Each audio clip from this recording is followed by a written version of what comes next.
also changed my mentality about what I was doing.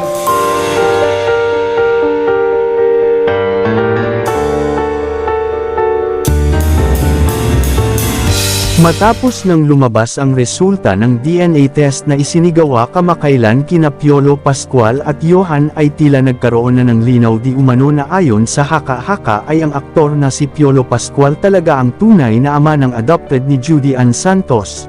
Ayon kasi sa nakalap naming chika, hindi na di umano ipinakita pa sa lahat ang naging resulta ng DNA sapagkat bilang isang celebrity ay meron din naman daw silang privacy kahit papaano subalit ikakagulat talaga daw ng lahat ang naging resulta ng DNA test kay Johan. Ayon pa sa chika, idinaan na daw di umano ni Piolo sa legal na proseso ang pagkuha di umano niya sa kanyang anak kay Judy Ann Santos.